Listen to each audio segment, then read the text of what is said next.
Bismillahirrahmanirrahim. Assalamualaikum warahmatullahi wabarakatuh. Alhamdulillah, alhamdulillahi bi'abdihil mukhtari man da'ana ilaihi bil idni wa qad nadana labbaika ya man dallana wa hadana. Allahumma salli wa sallim ala sayyidina Muhammadin wa ala alihi wa ashabihi wa man tabi'ahum bi ihsanin ila yaumiddin. Naruh bawang dalam peti. Itu peti ada laba-labanya.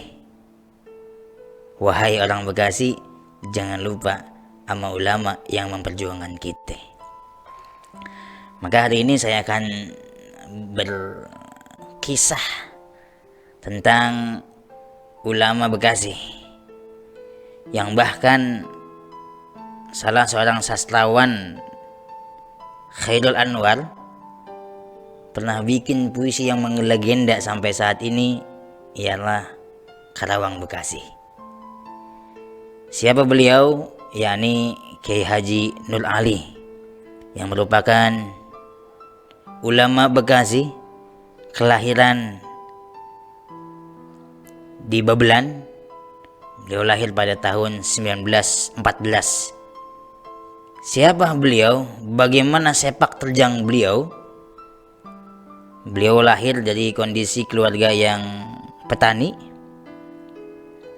Namun dengan semangat belajarnya dari Kiai Mugni, Kiai Marzuki, hingga bisa belajar di Mekah.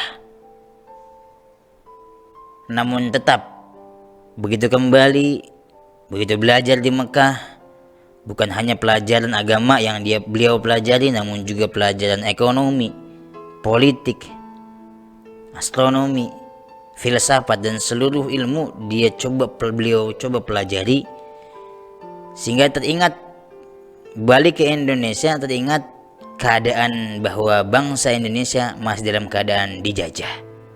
Maka beliau muncul semangatnya untuk bagaimana memperjuangkan kemerdekaan Indonesia. Beliau yang disebut Singa Bekasi. Saya pernah dengar dari guru kami, Buya Saifuddin Amsir, pernah berkata, karena beliau salah satu murid dari Kiai Nur Ali. Dulu ketika Belanda mau menuju ke Cikampek, maka dihadang, yang sekarang kita kenal sama-sama daerah Harapan Indah itu, dulunya sawah itu. Maka dihadang sama Kiai Nur Ali beserta santri dan masyarakat.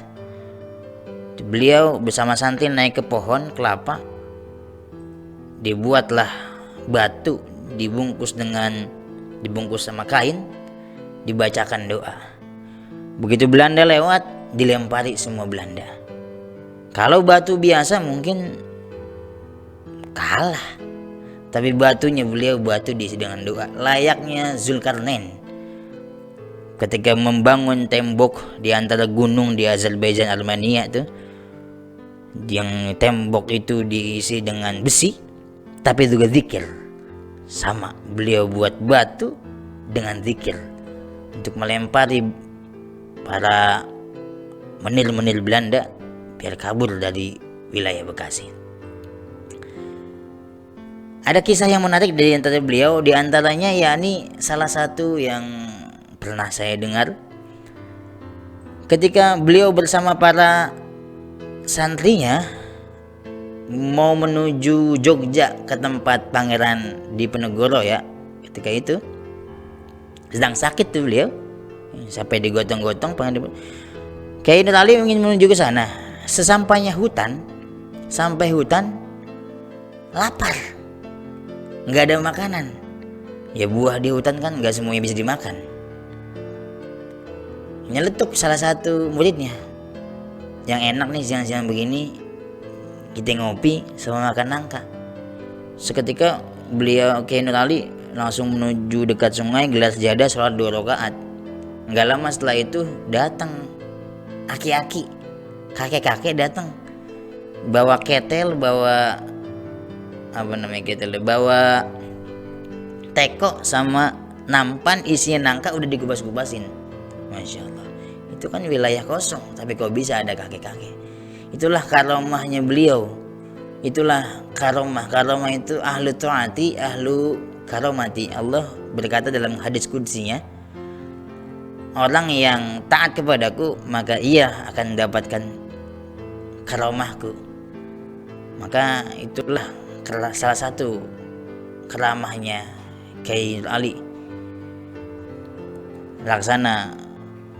Nabi punya mukjizat, maka ulama orang-orang saleh juga Allah berikan kejadian luar biasa untuk melawan orang-orang kafir Quraisy, untuk melawan yang menentang Islam. Kita perlu ambil hikmah dari beliau bahwa Bekasi bebas dari penjajah karena ulama, bahwa Bekasi berdiri merdeka karena ulama. Dengan kesolehannya, dengan ketakwaannya, maka jangan kita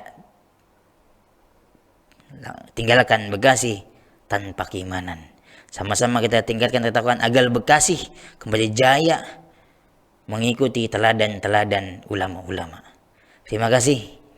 Kita sambung lagi nanti.